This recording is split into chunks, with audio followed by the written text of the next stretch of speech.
sense of how the DA campaign generally has gone for the last month or two? It's gone smoothly, it's gone well. We are good at planning and executing. So I think generally our campaign has gone to plan. Okay. And then which areas have been your area of focus? You know, there's 9 provinces, but obviously there will be areas where you are investing resources more than you are in others. Well, obviously we take all the provinces seriously, but our most strategic provinces are Gauteng, KwaZulu-Natal,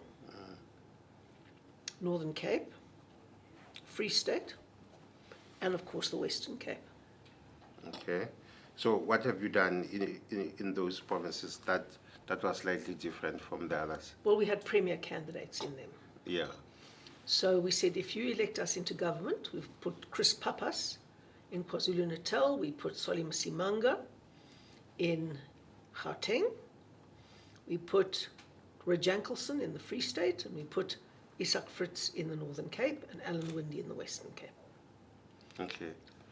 And then with Chris Papas, I must say he's quite a formidable politician, very interesting, also speaks the local language, very dynamic. But however, KZN is like the most hotly contested province in these elections. How do you think the DA will fare, and what do you think will be the impact of the MK party, Zuma's party, which none of us would have predicted 7 months ago? The impact of MK is big, no question. And this is where we all live in a little bubble, you know. Jacob Zuma is the person who brought 9 wasted years to South Africa, as many people call it now in the media and elsewhere. We said stop Zuma in 2009. Everybody was critical of us and said how terrible it was that we were saying these things. We turned out to be absolutely right. And Jacob Zuma has brought billions of rands of corruption, state capture, the destruction of state-owned entities, and yet a lot of people still want to vote for him. What does that tell you? I don't know. What does that tell us? What does it tell you? I'm mystified by it as well. I thought maybe you are in the active well, political what it tells space. You is that identity politics is more important than governance to many people. Okay, but sorry, I interrupted you. You were still laying the ground for what you think will happen in KZN. In KZN, MK could turn out to be the biggest party. It's obviously not definite because we always know that in the last weeks of a campaign, the ANC comes back very strongly. And it looks as if the ANC is doing that now. So I would imagine that it'll be a contest between the MK and the ANC. And I would suggest that probably the ANC will make it, knowing how their machine works. But we can't be sure because MK is a new phenomenon. Okay, and then where is the DA and the IFP in these scenarios? Which are your multi-party charter components? The multi-party charter includes the IFP and the DA. Yes. So ideally, it would be nice if we could have a coalition between the IFP and the DA to run KwaZulu-Natal. That would be the best for KwaZulu-Natal. It would improve the economy massively. It would increase employment massively. It would be the best possible outcome for the people. But whether the people are going to vote for the best possible outcome for them is an open story. Okay. You don't have any idea of your own polls about a DA and IFP performance in KZN for now? We've got a very good idea of our polls. We poll every day, but we don't talk about our polls. Okay. But MK was a game changer in KwaZulu-Natal, no question. Okay. And then the Western Cape, which the DA has governed for quite a few years now, but there's been projections that at the very least you would decline. I don't know if one could go as far as saying you could lose your majority, but there's some polls have suggested that your support in the Western Cape has declined. What would you attribute that to? Well, identity politics, racial nationalist politics, populist politics is the scourge of the time, not only in South Africa but globally. So it is a challenge everywhere. But frankly, if the DA loses its majority in the Western Cape, I can assure you it'll be a disaster for South Africa. But I mean, do you think it will? I hope not. Yes. We're working very hard to make sure it doesn't. Okay. And then is your biggest threat the Patriotic Alliance? No. Our biggest threats are the death by 1,000 cut parties. So they all cut a little bit off. None of them can achieve anything on their own. All of them will eventually go with the ANC, or almost all of them will go with the ANC. But it's the death by 1,000 cuts approach. Well, you mean the small parties? All the small parties. They just take 1% here, 2% here, 3% here, 2% there, and eventually it is death by 1,000 cuts. Okay.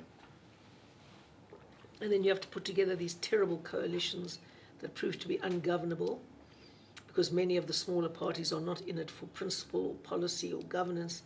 They're in it for personal gain. All right. And then, just moving along to the national results. So, like for the last year, before the elections, there was all that prediction that the ANC was going to fall below 50%. And then we saw the formations of the multi-charter party, which was kind of a formation prepared to possibly take over from the ANC if it does go below 50%. Where do you think things are turning out now? Well, the DA is in a strong and good position. Many of our partner parties, according to our polling, have dropped very low. MK has had a big impact on the IFP's support base. But the DA is solid and steady.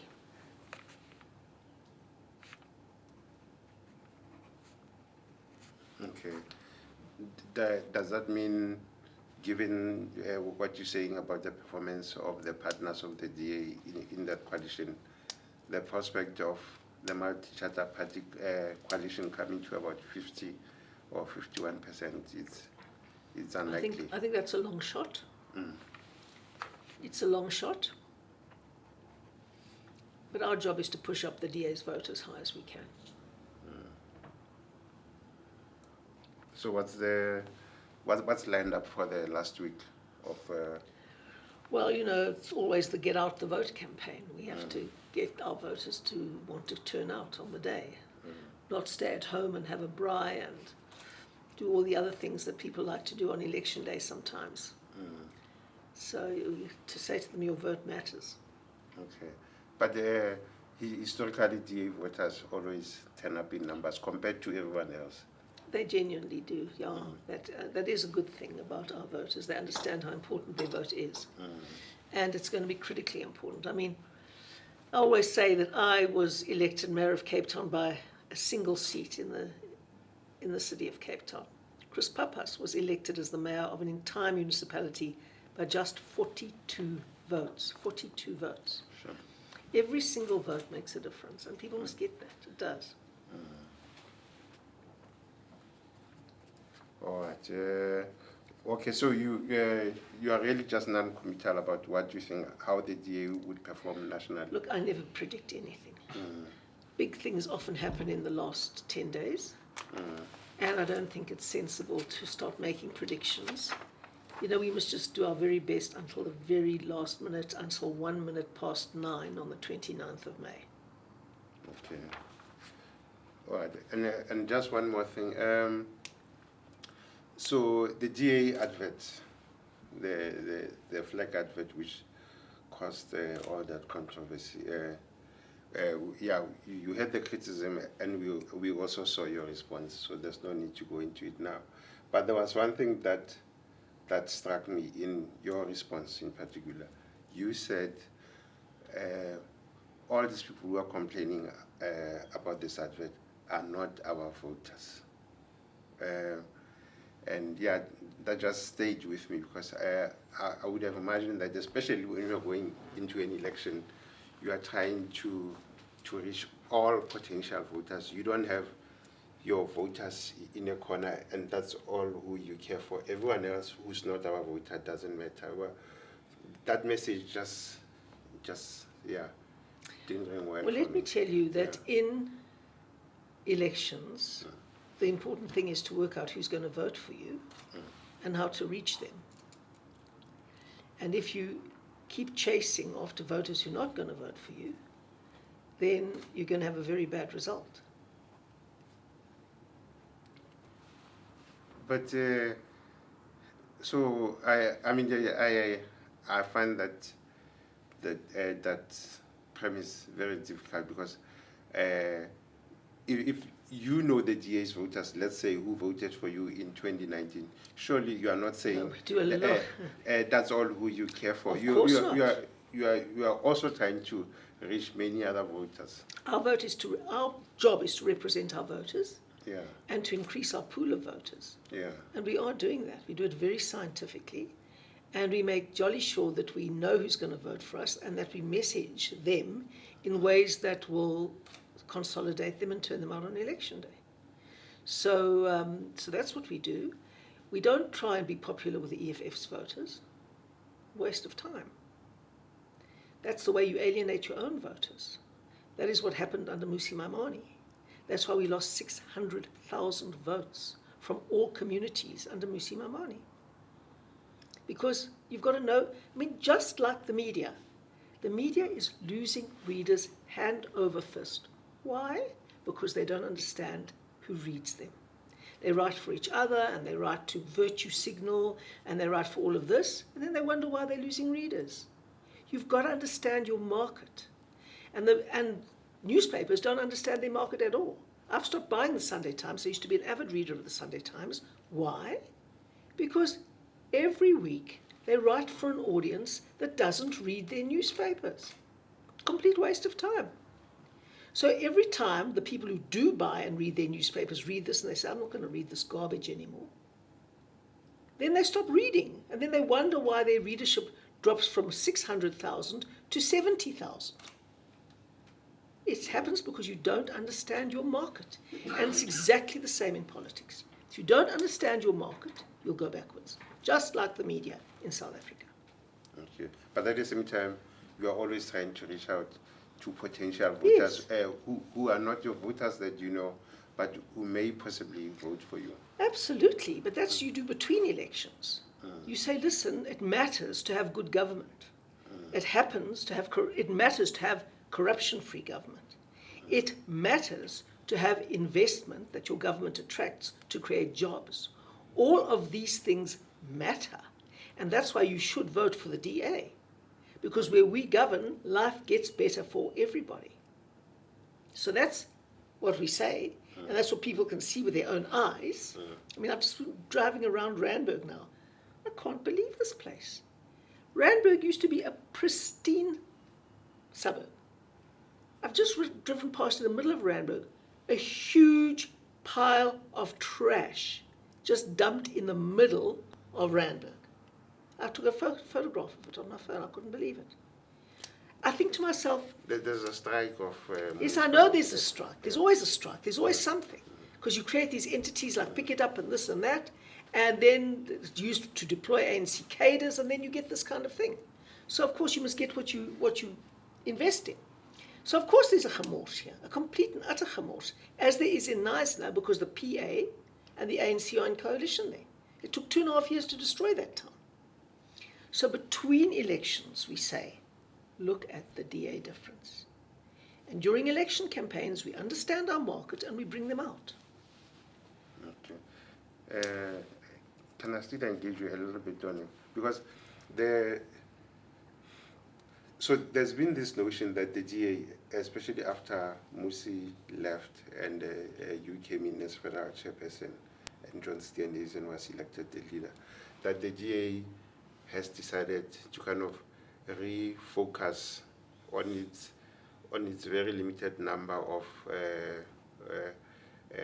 core liberal voters, and that is why the reason why the DA will never go to be a party that properly challenges to take power from the ANC or from whoever else, because you are too focused on your old limited number of voters, and we are not doing enough to reach out to other potential voters. We are focused on a political philosophy and a program of action that can save South Africa. That's what we're focused on. And anybody of any color is most welcome to be part of this rescue mission. We don't focus on white or black or brown voters. We focus on blue voters who get it, who get what it's going to take to save South Africa, who understand that we cannot save South Africa without a growing economy and more jobs, who understand that you don't get a growing economy and more jobs if you don't have honest, clean, functional government, who realize that you don't get any of that without choosing your civil service on merit and not on their political affiliations. It's people who get all of those things, how to grow an economy, how to create a successful society, how to promote non-racialism. Those are blue people. We're the only party, the only one that draws its support base from across all sections of our society. 1/3 of our voters are black. 1/3 of our voters are brown.